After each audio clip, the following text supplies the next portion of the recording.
सिर्फ 5 मिनट रात को सोने से पहले और सुबह उठते ही, उसके अलावा जब भी बीच में टाइम मिले, कहीं पर जा रहे हो, मेट्रो में हो, यहाँ पर हो, खाली टाइम है, उस वक्त ये कर सकते हो। करना क्या है, बड़ा सिंपल, और मैं करता हूँ अपने एक्सपीरियंस के बेस पे आपको बता रहा हूँ, नॉट थियोरेटिकल। करके मैंने प्रैक्टिकली देखा है कि इसको करने की वजह से एग्जैक्टली क्या होता है, वो भी मैं आपको साथ साथ में बताऊंगा। तो क्या करना है, बहुत ही सिंपल है। एक डीप ब्रेथ ली और अंदर से बोला आई एम फिजिकली एक्टिव, और जब ब्रीथ आउट करोगे तो एंड मेंटली रिलैक्स्ड। सोचो, अगर आप फिजिकली एक्टिव रहो और मेंटली रिलैक्स्ड रहो तो ऐसा क्या है इस दुनिया में जो पाने लायक है, जो आप नहीं पा सकते? कुछ भी अचीव करने के लिए, कुछ भी पाने के लिए, कुछ भी समझने के लिए सबसे पहली जरूरत क्या है? Number 1 physically active. फिजिकली आप डल हो। ज्यादातर कभी अपना बॉडी पोस्चर ऑब्जर्व करना, हमारा ध्यान तक नहीं होता है। हम पता है कैसे बैठते हैं, ऐसे बैठते हैं, ऐसे बैठते हैं। जब ऐसे हो गए आप तो क्या एनर्जी आएगी अंदर से। और जब आप अच्छा फील कर रहे होते हो, यानी जो भी आपकी पीक स्टेट थी उसको याद कर लो। कभी ना कभी लाइफ में ऐसा कोई ना कोई फेज आया होगा आपकी लाइफ में, आज से 5 साल पहले, 10 साल पहले, जब आप फिजिकली बिल्कुल फिट थे। उस टाइम पे याद करो आपकी बॉडी लैंग्वेज कैसे थी, ऐसे थी या ऐसे थी, कैसी फीलिंग थी। उसको याद किया और फिर डीप ब्रेथ के साथ में बोला आई एम फिजिकली एक्टिव, तो ऑटोमेटिकली आपकी बॉडी लैंग्वेज वहीं पहुंच जाएगी जहां पे थी 5 साल पहले, 10 साल पहले। अब फिजिकली तो एक्टिव हो गए, लेकिन अगर माइंड रिलैक्स ना हो तो? ऐसे लोग दुनिया में सबसे ज्यादा खतरनाक होते हैं। स्पेशली इन बच्चों को अगर आप देखो ना, 16-17 साल के, फिजिकली फड़फड़ाए हुए हैं, हार्मोनल चेंजेस हो रहे हैं, ये वो, और हाथ में गाड़ी आ गई तो 200 की स्पीड पे भगा रहे हैं, क्योंकि माइंड रेस्टलेस है। तो दोनों चीजें चाहिए, जैसे जागना और सोना। तो जब ब्रीथ आउट किया तो mentally relaxed, physically active, mentally relaxed. करोगे अभी 2 मिनट के लिए? करें? आंखें बंद करो, let's do it. I am physically active and mentally relaxed, physically active, mentally relaxed, physically active, mentally relaxed. धीरे धीरे आंखें खोल सकते हैं।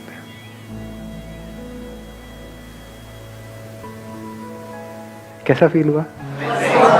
एनर्जी को फील कर पाए? क्या हुआ था, जो भी स्ट्रेस था ना, जो हमने अंदर पकड़ा हुआ था, वो एकदम से रिलीज हो गया। मैं आपको एक रियल लाइफ एग्जांपल देता हूं। उसके लिए मुझे एक वॉलंटियर चाहिए यहाँ पर स्टेज पर, जिसका किसी लड़की के साथ या किसी लड़के के साथ में बहुत सीरियस अफेयर चल रहा हो, और यहाँ पर आकर के वो थोड़ा बहुत शेयर करने में उनको प्रॉब्लम ना हो। कौन आना चाहेगा? आप आना चाहेंगे? आ जाओ।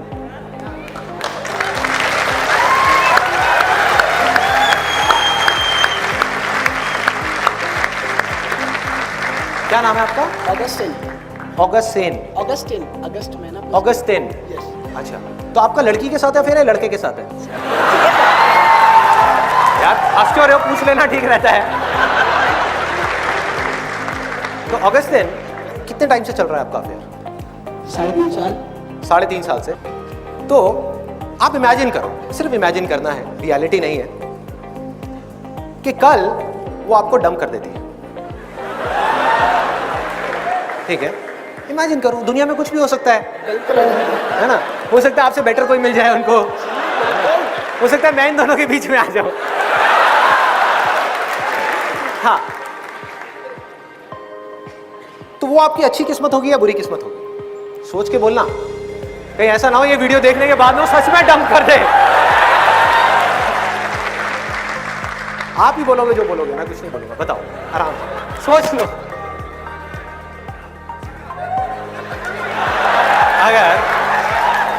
अगर वो किसी और के लिए इनको कल डंप कर दे, मतलब कि छोड़ दे, तो ये इनकी अच्छी किस्मत है या बुरी किस्मत है? मैं बस इतना सा पूछ रहा हूँ। एक मिनट, आप लोग मत बोलो, आपको कोई डंप नहीं कर रहा है, इनको कर रहा है, इनको बोलने दो। हाँ बताओ। Please silent. अच्छी किस्मत है भाई, ये तो गया। आपकी गर्लफ्रेंड है यहाँ पर? अभी नहीं है ना? मैं बताता हूँ जब ये वापस जाएंगे तो क्या होगा, मैं बताता हूँ। अगर मुझसे इतनी ही प्रॉब्लम है तो मुझे छोड़ क्यों नहीं देते? सर एक बात है, हमारी अंडरस्टैंडिंग बहुत अच्छी है, प्लस हमारा एक चीज बोली गई है, आप ही ने कहा है लाइफ में जो कुछ होता है अच्छे के लिए। अच्छे के लिए, वेरी नाइस।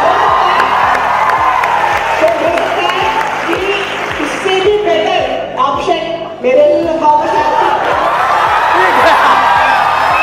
ये शहीद हुआ। और रीजंस बताओ, अच्छी किस्मत के भी और बुरी किस्मत के भी। मैं यहां पर क्या कर रहा हूं, देखो ध्यान से देखना। जहां इनका ध्यान गया पॉजिटिव की तरफ, किस्मत अच्छी हो गई। जहां ध्यान गया नेगेटिव के ऊपर, अब मैं क्या करूंगा, 3.5 साल से हम साथ में थे, मैं एकदम से अलग हो गया, तो ये अंदर से टूट जाएंगे, अंदर से टूट जाएंगे, बिखर जाएंगे पूरी तरीके से, देवदास बन जाएंगे, शुरू हो जाएंगे डेली लवली लवली। होता है लोगों के साथ में। तो ये है एक एक्सट्रीम। दूसरी एक्सट्रीम क्या है? जैसे ही आपने इस सिचुएशन की पॉजिटिव साइड को देखा, आप क्या हो रहे हो, अंदर से कमजोर हो रहे हो, स्ट्रांग हो रहे हो, स्ट्रांग होते चले जा रहे हो। तो अब आप बताइए नेगेटिव साइड्स क्या है? नेगेटिव क्या है? सोचो, आराम से सोचो, माइक पास ले लो, एक मिनट इनको बोलने दो। इनका ब्रेकअप हुआ है, आपका नहीं हुआ है। हाँ। बोलिए नेगेटिव साइड क्या है हर सिचुएशन की? देखो लाइफ में कभी भी ये मत सोचना मुझे सिर्फ पॉजिटिव देखनी है। पॉजिटिव भी देखो, नेगेटिव भी देखो, लेकिन चूज करो पॉजिटिव।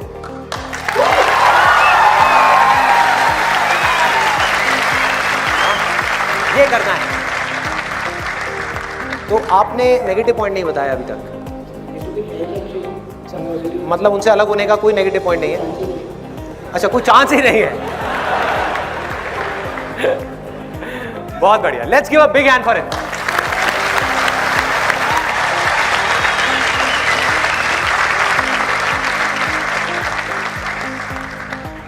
ये जो फंडा अभी मैंने डिस्कस किया आप लोगों के साथ में कि एक सिचुएशन की हम नेगेटिव साइड भी देख सकते हैं, पॉजिटिव साइड भी, इसी सेम फंडे को आप कहीं पर भी लगा दो, अपने ऊपर लगाओ।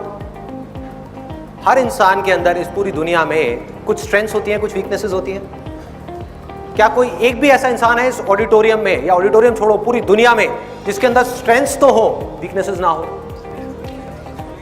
तो हर इंसान के अंदर स्ट्रेंथ्स भी हैं और वीकनेसेस भी हैं। तो जब भी हमारा ध्यान अपनी स्ट्रेंथ्स की तरफ होता है तो हमारी किस्मत अच्छी होती है, और जब भी हमारा ध्यान अपनी वीकनेसेस की तरफ होता है तो हमारी किस्मत बुरी होती है। आसमान में एक पंछी उड़ रहा है, जब तक वो उड़ रहा है मजे से तब तक कोई प्रॉब्लम नहीं है, क्योंकि वो उसका बेसिक नेचर है। उसने मछली को पानी में तैरते हुए देखा और वो मछली बनने की कोशिश कर रहा है।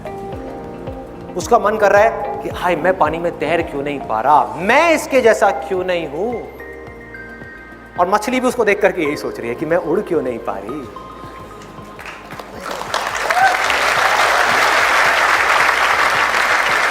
जिस आदमी को देख करके आप सोच रहे हो ना, किसी 50 साल के आदमी को, कि यार क्या लाइफ है, बिजनेस क्लास में ट्रैवल कर रहा है, बढ़िया से बढ़िया गाड़ियां हैं, इतना बड़ा बिजनेस है, इतना ये है, इतना वो है, वो पता है क्या सोच रहा है उस समय आपको देख करके? अगर आपकी एज है मे बी 20-25 साल, आप एक स्टूडेंट हो, आपको देख करके वो मन ही मन सोच रहा है कि काश मेरे सर पे भी ये बाल होते,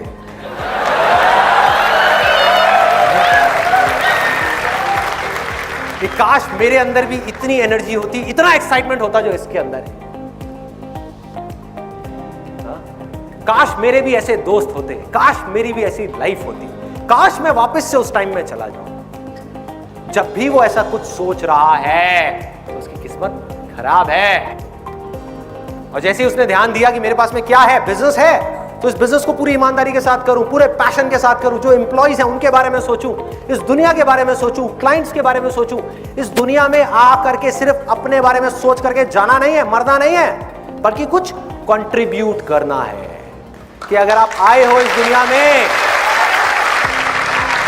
बहुत लोग मुझसे पूछते हैं जिंदगी का मकसद क्या है? यही मकसद है भाई, आप इस दुनिया में आए हो, अगर आपने किसी एक भी इंसान की लाइफ थोड़ी सी बेटर बना दी ना, थोड़ी सी, आपकी वजह से किसी के फेस पे थोड़ी सी स्माइल आ गई, किसी की जिंदगी में थोड़ी सी खुशी आ गई, तो समझ जाओ आपकी जिंदगी का मकसद पूरा हो।